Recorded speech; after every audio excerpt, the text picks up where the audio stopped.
నమస్తే, welcome to our channel. తెలంగాణలో BRS party, ఆంధ్రాలో వైసీపీ పార్టీ, ఈ రెండు పార్టీలు కూడా కలిసి పనిచేస్తున్నాయి. ఇది అందరికీ తెలిసిన విషయమే, పెద్ద ఆశ్చర్యపోవాల్సిన అవసరం కూడా లేదు.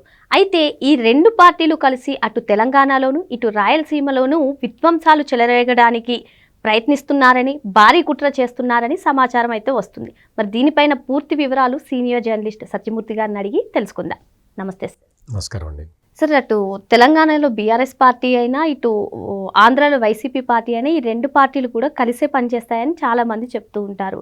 మరి ఈ నేపథ్యంలోనే ప్రస్తుత కాలంలో ఇటు తెలంగాణలో అయినా కానివ్వండి, అటు రాయలసీమలో కానివ్వండి, భారీ విధ్వంసానికి వీరు తెరలేపుతున్నారని చెప్పి సమాచారం అయితే వస్తుంది. మరి దీనిపైన పూర్తి వివరాలు ఏంటి? ఇది అంటే మీ అబ్జర్వేషన్ చాలా వరకు కరెక్టే.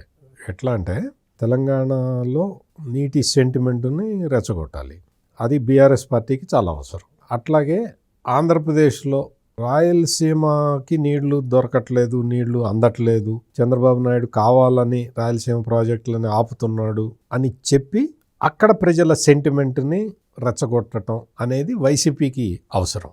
ఈ రెండు పార్టీలు కూడా అంటే వాళ్ళ రాజకీయ అవసరాన్ని తీర్చుకోవటానికి వీలుగా ఇటువంటి కార్యక్రమాలు చేస్తున్నాయి. ఈ రెండు పార్టీలకి ఏంటి అడ్వాంటేజ్ ఏంటి అంటే, బీఆర్ఎస్కి ఓ పేపర్ ఉంది, సొంత పేపర్ ఉంది, సొంత ఛానల్ ఉంది. వైసీపీకి సొంత పేపర్ ఉంది, సొంత ఛానల్ ఉంది. అందుకని వీళ్ళిద్దరూ కూడా ఏంటంటే, వీళ్ళిద్దరూ చేసే గెరిల్లా వార్ అంటారు దీన్ని. అంటే పరోక్షంగా దాడులు చేయటం, తెలియకుండా దాడులు చేయటం, చీకట్లో నిలబడి యుద్ధం చేయటం. మీకు మారువేషాలు వేసుకొని వచ్చేవాళ్ళు రాక్షసులు అని చెప్పి మనం పురాణాల్లో చదువుకుంటుంటాం కదా, ఆ టైప్లో అన్నమాట. ఇక్కడ మనం వార్తా రూపంలో వస్తున్నారు వీళ్ళు. అంటే ప్రజలకి సమాచారం ఇచ్చే ఈ పత్రికల్ని, ఛానళ్ళని వాటి ముసుగులు అంటే ఆ ముసుగు వేసుకొని వస్తున్నారు. అంటే మేమేదో సమాచారం ఇస్తున్నాం అన్నట్టుగా వాళ్ళు రాజకీయ కార్యకలాపాలు నడుపుతూ ఉన్నారు. అది నాకు జర్నలిస్ట్గా నేను చూసిన మొత్తం ఈ విషయాలన్నీ కూడా, ఏదైనా సమస్యని నువ్వు ప్రజల దృష్టిలో నువ్వు రాయటం, నిజంగా సమస్య ఉంటే ఆ సమస్య పరిష్కారానికి ప్రభుత్వంతో కొట్లాడటం, ఇదంతా కూడా జర్నలిజంలో ఒక పార్ట్. నీ రాజకీయ అవసరాలు తీర్చుకోవటానికి నీ చేతిలో పేపర్ ఉంది కదా, నీ చేతిలో టీవీ ఉంది కదా అన్న దీంతో నువ్వు తప్పుడు వార్తల్ని, ఒకే వార్తని తెలంగాణలో ఒక రకంగా, రాయలసీమలో ఇంకో రకంగా వేసుకుంటూ పోవటాన్ని, దీన్ని మాత్రం ఖచ్చితంగా మిస్ఇన్ఫర్మేషన్ క్యాంపెయిన్ అనే అనాలి. ఎందుకు అంటే, నీకు ఈ సమాచార వ్యవస్థల్ని అడ్డం పెట్టుకొని రాజకీయాలు చేయటం అనేది, ఇది ఖచ్చితంగా ప్రజలెవరూ హర్షించరు. నీకు నిజంగా తెలంగాణలో నీకు ఎక్కడ ప్రాబ్లం జరుగుతుంది అంటే, కేసీఆర్ కట్టిన కాళేశ్వరం ప్రాజెక్టు, అందులో పార్ట్ అయిన మేడిగడ్డ రిజర్వాయర్ కుంగిపోతే దానికి ఎవరు బాధ్యులు? ఇప్పుడున్న కాంగ్రెస్ ప్రభుత్వం బాధ్యులా? కాదు కదా. బాధ్యత తీసుకోవాల్సిన అవసరం ఉండదు కదా. అదేవిధంగా రాయలసీమ లిఫ్ట్ ఇరిగేషన్ని జగన్మోహన్ రెడ్డి ఆపేసి చంద్రబాబు ఆపాడు అని చెప్పి ఇప్పుడు ప్రచారం చేస్తే ప్రజలకి వాస్తవాలు తెలుసు కదా, ప్రజలు ఎట్లా నమ్ముతారు? అంటే ఇక్కడ మనం ఆలోచించాల్సిన విషయం ఏంటంటే, రాజకీయ అవసరాల కోసం ఈ రెండు పార్టీలు చేస్తున్న మిస్ఇన్ఫర్మేషన్ క్యాంపెయిన్ని ప్రజలు అర్థం చేసుకోవాల్సిన అవసరం ఇప్పటికే అర్థం చేసుకున్నారు. ఆంధ్రప్రదేశ్లో అసెంబ్లీ ఎన్నికలు జరగటానికి ముందు కేసీఆర్ ఇద్దరు కూడా వాళ్ళు మీడియాతో మాట్లాడుతూ మళ్ళీ జగనే గెలుస్తాడని చెప్పారు. తెలంగాణలో అసెంబ్లీ ఎన్నికలు జరుగుతున్న టైంలో జగన్మోహన్ రెడ్డి నాగార్జున సాగర్ మొత్తాన్ని ఆక్యుపై చేసి దాని మీద నేను పోరాటం చేస్తాను అని కేసీఆర్తో చెప్పించటం ద్వారా రాజకీయ లబ్ధి పొందాలని చూశాడు. విషయం ఏంటంటే, కేటీఆర్ వేసిన ట్రిక్కులు పారలేదు, జగన్మోహన్ రెడ్డి వేసిన ట్రిక్కులు పారలేదు. తెలంగాణలో బీఆర్ఎస్ ఓడిపోయింది, ఆంధ్రాలో వైఎస్ఆర్ కాంగ్రెస్ పార్టీ ఓడిపోయింది. అంటే ప్రజలకి అప్పటికే ఈ విషయాలన్నిటి మీద ఒక అంచనా ఉన్నది. ఇప్పుడు మళ్ళీ కొత్తగా మొదలు పెడుతున్నారు ఈ కార్యక్రమం. అంటే మధ్యలో ఒక 1.5 year గ్యాప్ ఇచ్చారు, మళ్ళీ మొదలు పెడుతూ ఉన్నారు. ఇప్పుడు అంటే అప్పట్లో ప్రజలు రియాక్ట్ కాలేదు కదా అని వీళ్ళు వదలటం లేదు. ఈ 2 పార్టీలకి ఇంకొక చాలా కొంచెం ఆందోళన చెందాల్సిన విషయం ఏంటి అంటే, బీఆర్ఎస్ ఏం చెప్తుంటుంది, ఆంధ్ర ప్రజల మీద వ్యతిరేకత ద్వారా తన రాజకీయ లక్ష్యాలని చేరుకోవాలని బీఆర్ఎస్ ప్రయత్నం చేస్తూ ఉంటుంది. అటువంటి బీఆర్ఎస్ పార్టీ ఈ వైఎస్ఆర్ కాంగ్రెస్ పార్టీ అనే ఆంధ్ర పార్టీతో కలిసి పనిచేస్తుంది. ఎట్లా పనిచేస్తావు? నువ్వేమో తెలంగాణ ప్రజల్ని రెచ్చగొడుతుంటావు, ఆంధ్ర వాళ్ళందరూ దోచుకెళ్తున్నారని నువ్వు చెప్తుంటావు, సెంటిమెంట్ రెచ్చగొడుతుంటావు, సెంటిమెంటు రాజేయటానికి నువ్వు చేయని ప్రయత్నం అంటూ లేదు. ఇంకొక వైపు నువ్వు కలిసి పనిచేసేదెవరితో? జగన్తో. జగన్మోహన్ రెడ్డి మీడియాతోటి ఈ కేసీఆర్ మీడియా కలిసి పనిచేస్తూ ఉన్నది. మెయిన్ స్ట్రీమ్ మీడియానే కాదు, అంటే నువ్వు అట్లా రాయి నేను ఇట్లా రాయి అని ఇద్దరు కూడబలుక్కొని ఒకే వార్తని 2 రకాలుగా రాయటం ఒకటైతే, సోషల్ మీడియాలో ఈ 2 పార్టీలు కలిసి ఆఫీసులు పెట్టుకొని కొన్ని హ్యాండిల్స్ ఉన్నాయి, సోషల్ మీడియా హ్యాండిల్స్ 2 పార్టీలు కలిపి నడుపుతుంటాయి. అంటే నీ రాజకీయ అవసరాల కోసం నువ్వు ఆంధ్రవాడితో కలుస్తావా, నువ్వు తెలంగాణ వాడితో కలుస్తావా, బయటికి వచ్చేమో ఆంధ్ర మీద విద్వేషం తెలంగాణ మీద విద్వేషం రెచ్చగొడుతుంటారా? రాయలసీమకు అనుకూలంగా కేసీఆర్ అప్పట్లో వెళ్ళి రోజాదేవి ఇంటికి వెళ్ళి భోజనం చేసి వచ్చి రాయలసీమకి నీళ్లు రావాలి, ఖచ్చితంగా రావాల్సిందే అని చెప్పి హైదరాబాద్ వెళ్ళిపోయి హైదరాబాద్ నుంచి కంప్లైంట్ పెట్టేశాడు రాయలసీమ లిఫ్ట్ ఇరిగేషన్ మీద. ఆపేశారు. జగన్మోహన్ రెడ్డి ముందరికి వెళ్ళటానికి వీలు లేక జగన్మోహన్ రెడ్డి రాయలసీమ లిఫ్ట్ ఇరిగేషన్ ప్రాజెక్టును ఆపేశాడు. హరీష్ రావు కామెంట్స్ కూడా వైరల్ అయ్యాయి. చెప్పాడు. ఇక్కడ ఈ జంక్చర్లో హరీష్ రావు వచ్చి ఏం చెప్తున్నాడు, మేమే ఆపాము అని క్రెడిట్ కేసీఆర్కి వచ్చేలాగా హరీష్ రావు చెప్తాడు. అక్కడ జగన్మోహన్ రెడ్డి ఏం చేస్తాడు, నేను ఆపలేదు చంద్రబాబు ఆపాడు అని చెప్పి చెప్తూ ఉంటాడు.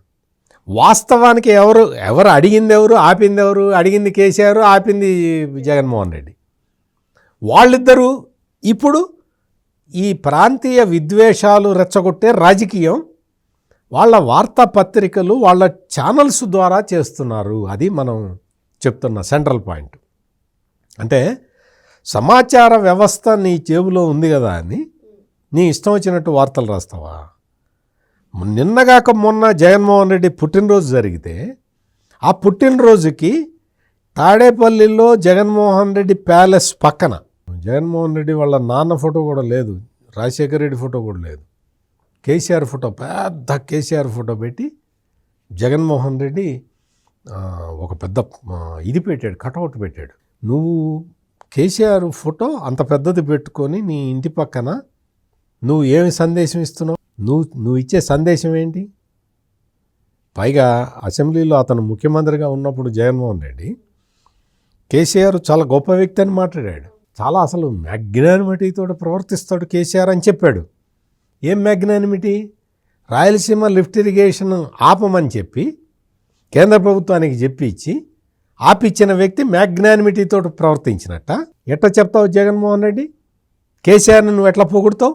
కేసీఆర్ నేను చెబితే జగన్మోహన్ రెడ్డి ఆపాడని చెప్పేశాడు, అసెంబ్లీలో చెప్పాడు కేసీఆర్ ముఖ్యమంత్రిగా ఉన్నప్పుడు.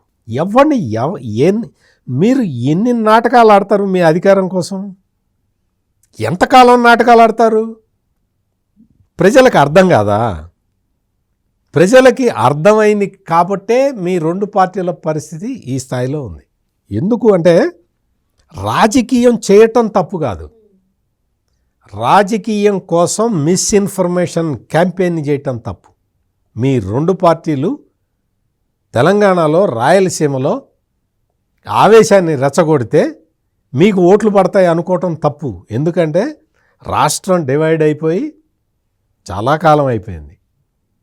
ఇప్పుడు కొత్త జనరేషన్కి ఈ 2 రాష్ట్రాలు కలిసి ఉండేవి అని చెప్పినా కానీ కొత్తగానే ఉంటుంది వాళ్ళకి. రాష్ట్రాలు విడిపోయి మీకు 15 సంవత్సరాలు అవుతున్న సమయంలో ఒకళ్ళ మీద ఒకళ్ళు తిట్టుకుంటూ, ఇప్పుడు ఈ రోజున ఇవాళ భోగి పండగ జరుగుతున్నది. ఈ భోగి పండగ జరుగుతుంటే హైదరాబాద్ మొత్తం ఖాళీ, రోడ్లన్నీ ఖాళీగా ఉన్నాయా? అంటే ఏంటి? ఆంధ్ర వాళ్ళందరూ ఆంధ్రాకి వెళ్ళారు. అంటే ఏంటి, హైదరాబాద్లో మొత్తం ఆంధ్ర వాళ్ళే ఎక్కువ మంది ఉన్నారు. అంటే ఈ పాయింట్ ఎందుకు చెప్తున్నానంటే, నేను 2 రాష్ట్రాలు అంటే హైదరాబాద్ మీదే ఇంకా ఆధారపడి ఉన్నారు అందరూ ఆంధ్ర వాళ్ళు చాలామంది. అంటే రాష్ట్రాలుగా విడిపోయినా ప్రజలు కలిసి ఉన్నారు. కానీ జగన్మోహన్ రెడ్డి, కేసీఆర్ ఏం చేస్తున్నారు, ఈ ప్రజల్ని విడదీయటానికి ప్రయత్నం చేస్తున్నారు. హైదరాబాదులో జాబులు చేసుకుంటూ ఉన్నారు, సంక్రాంతి పండగ వస్తే ఊర్లకు వెళ్తూ ఉన్నారు. ఇవన్నీ జరుగుతున్నాయి. ప్రజల మధ్య సఖ్యత ఉన్నది, అందరూ కలిసే పనిచేస్తూ ఉన్నారు. ఆ ప్రజలని, కలిసి ఉన్న ప్రజలని విడదీయటానికి అని చెప్పి ఈ కేసీఆర్, జగన్మోహన్ రెడ్డి ప్రయత్నం చేస్తూ ఉన్నారు. దయచేసి ఈ పాయింట్ అందరూ అర్థం చేసుకోవాల్సిన అవసరం ఉన్నది. 2 రాష్ట్రాలుగా విడిపోయిన తర్వాత మీకు ఏదైనా సరే చట్టబద్ధంగా, న్యాయబద్ధంగా చేసుకోవాలి. కృష్ణా నదీ జలాలకు సంబంధించిన డిస్ప్యూట్ని వాటిని కూడా కూర్చొని సామరస్యంగా పరిష్కారం చేసుకోవాలి. గోదావరి జలాలకు సంబంధించి కూర్చొని పరిష్కారం చేసుకోవాలి. ఈ విషయమే ఎవరు చెబుతున్నారు, సుప్రీంకోర్టు చెప్తున్నది. 2 రాష్ట్రాలు కూర్చొని మాట్లాడుకోండి అని చెప్తున్నది. తప్పేముంది అందులో? వీళ్ళు కేసీఆర్ అధికారంలో ఉన్నప్పుడు తన ఇష్టం వచ్చినట్టు తన ప్రాజెక్టులు కడతాడు. నీకు ఇందాక చెప్పా కదా, కాళేశ్వరం ప్రాజెక్ట్ ఇది కట్టుకుంటాడు. జగన్మోహన్ రెడ్డిని నువ్వు కట్టద్దు జగన్ అంటాడు. జగన్మోహన్ రెడ్డి ఏం కట్టడు, ప్రాజెక్టులన్నీ ఆపేస్తాడు. నీకు హైదరాబాదులో ల్యాండ్ రేట్లు డెవలప్ అయితే నీకే బెనిఫిట్ జగన్ అంటాడు కేసీఆర్. జగన్ ఏం చేస్తాడు, అమరావతిని ఆపేస్తాడు. అమరావతిని ఆపేసి అమరావతి ఆంధ్రప్రదేశ్లో అభివృద్ధి లేకుండా చేస్తే హైదరాబాదులో తన భూముల రేట్లు పెరుగుతాయన్న ఉద్దేశంతో ఇప్పుడేంటి, తెలంగాణ ముఖ్యమంత్రి రేవంత్ రెడ్డి, ఆంధ్రప్రదేశ్ ముఖ్యమంత్రి చంద్రబాబు నాయుడు పోటీలు పడుతున్నారు పరిశ్రమలు తెచ్చుకోవటానికి, ఐటీ కంపెనీలు తెచ్చుకోవటానికి, ప్రాజెక్టులు కట్టడానికి. ఇది కదా కావాల్సింది.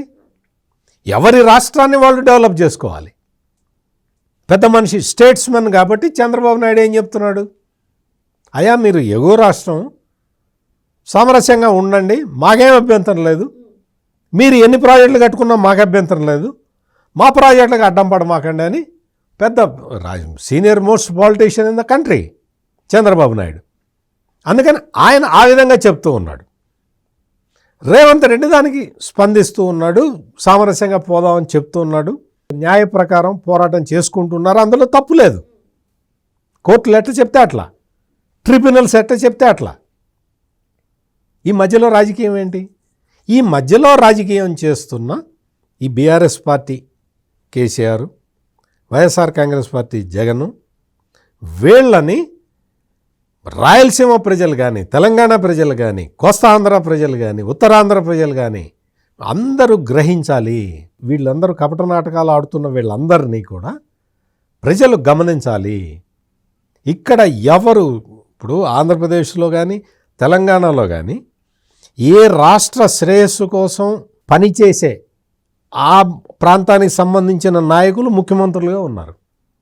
Don't worry. ఈ కపట నాటకాలు ఆడి తాడేపల్లి ప్యాలెస్ దగ్గర కటౌట్లు పెట్టుకొని, కేసీఆర్ కటౌట్లు పెట్టుకునే ఈ జగన్మోహన్ రెడ్డి, లేదు ఎన్నికలు రాగానే జల వివాదాలు రేకెత్తిద్దామని చూసే ఈ కేసీఆర్, వీళ్ళని ప్రజలు భవిష్యత్తులో కూడా హర్షించరు. వారి భవిష్యత్తులో కూడా హర్షించే అవకాశం లేదు. ఎందుకంటే వీళ్ళ నాటకాలు, దొంగ నాటకాలు ప్రజలందరూ అర్థం చేసుకున్నారు. మరో అంశంతో మళ్ళీ కలుద్దాం. Thank you sir. నమస్కారం.